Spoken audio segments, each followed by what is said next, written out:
उत्तराखंड में पलायन की एक बहुत बड़ी समस्या थी और उसी बड़ी समस्या को रोकने के लिए उत्तराखंड सरकार ने बड़ा कदम उठाना शुरू कर दिया है। कृषि मंत्री सुबोध उनियाल ने देहरादून विधानसभा में बैठक करके सीमावर्ती क्षेत्रों में पलायन रोकने के लिए अंतर्राष्ट्रीय सीमावर्ती विकास प्रोग्राम बनाए जाने के निर्देश दिए। इस बैठक के दौरान अधिकारियों को निर्देशित किया गया कि सीमावर्ती क्षेत्रों में स्थायी आजीविका का पता लगाया जाए, कृषि, बागवानी और तमाम फसलों को वहां पर किस तरीके से उगाया जाए, तमाम विकल्पों की एक रिपोर्ट तैयार करने के निर्देश कृषि मंत्री सुबोध उनियाल ने दिए हैं। दरअसल अगर उत्तराखंड की बात की जाए तो उत्तराखंड में एक समस्या बड़ी ये थी कि पलायन लगातार सुदूर पहाड़ी क्षेत्रों से लोगों को करना पड़ता था, क्योंकि वहाँ पर वो तमाम संसाधन नहीं है कि आम आदमी अच्छे तरीके से अपनी जीविका का निर्वहन कर पाए। और इसी के लिए अब उत्तराखंड सरकार ने एक कार्य योजना बनाने की पहल शुरू कर दी है। ये एक पूरा प्लान बनाया जाएगा और इस पूरे प्लान को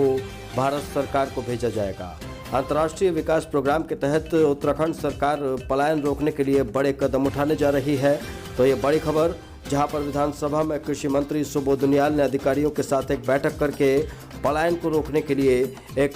समुचित कार्य योजना बनाने के निर्देश दिए। बॉर्डर एरिया डेवलपमेंट प्रोग्राम को लेकर के ये भारत सरकार ने कुछ सूचनाएं मांगी थी, ताकि जो हमारे बॉर्डर एरियाज हैं जिनकी सीमाएं दूसरे देशों से लगी हैं, वहाँ पर एक सस्टेनेबल लाइवलीहुड के लिए क्या प्रयास किए जा सकते हैं वहाँ के एग्रो क्लाइमेटिकल कंडीशन को देखते हुए, ताकि वहाँ से पलायन को रोका जा सके। क्योंकि विगत दिनों मेरे द्वारा भारत सरकार में जब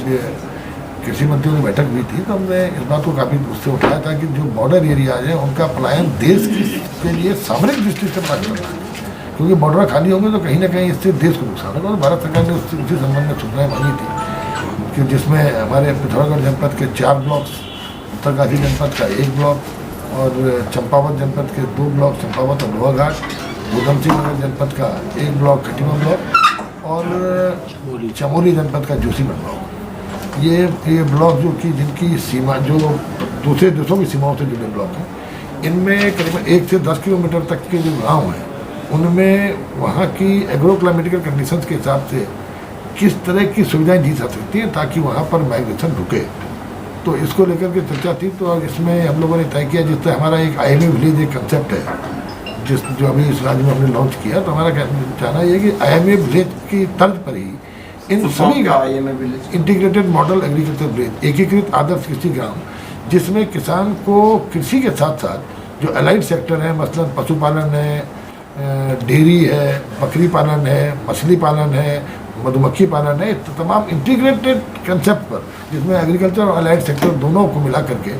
किसान की आय को आर्थिक रूप से उसको मजबूत करने के लिए जो हमने ये कंसेप्ट दिया। तो एक हमारे भारत सरकार का हमारा सबमिशन ये है कि इन सभी गाँवों का विकास IMA विलेज कंसेप्ट की तर्ज पर किया जाए, ताकि वहाँ पर किसान को कृषि और कृषि के साथ जुड़े हुए जो अलाइड सेक्टर के माध्यम से उसकी आर्थिकी को मजबूत किया जाए। इस संबंध में चर्चा होगी। ये प्रस्ताव भारत सरकार को भेजने का आज हम लोगों ने निर्णय दिया है। सर, जड़ी बूटियों को भी खेतों में लाने की तैयारी हम लोग कर रहे थे, क्या है उसका प्रस्ताव, किस तरह से? देखिए, जड़ी बूटियों की बात जहाँ तक ये, तो जड़ी बूटियों का ये है कि पहली बार इस राज्य में जो HRDI हमारा बरसों से यहाँ पे काम करते आ रहा है, लेकिन केवल एक संस्थान बनाने से काम नहीं होता था। हमने पहली बार बॉर्डर डिस्ट्रिक्ट्स में पिथौरागढ़, चमोली, उत्तरकाशी 3 जनपदों में इन HRDI की शाखाओं को खोलने का काम किया। और अब जो हमारे साइंस जो वैज्ञानिकों के पद खालियों को शीघ्र ही भरने की कार्रवाई गतिमान है। और साथ ही साथ हमने हर जनपद में 1 गार्डन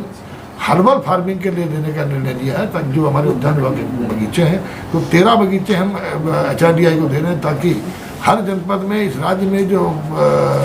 औषधीय पौधों के जो उनकी खेती की जो संभावनाएं हैं और जिसके माध्यम से किसान की आर्थिक मदद जा सकती है, उस कंसेप्ट को मजबूत करने के लिए इन सारे गार्डन पे HRDI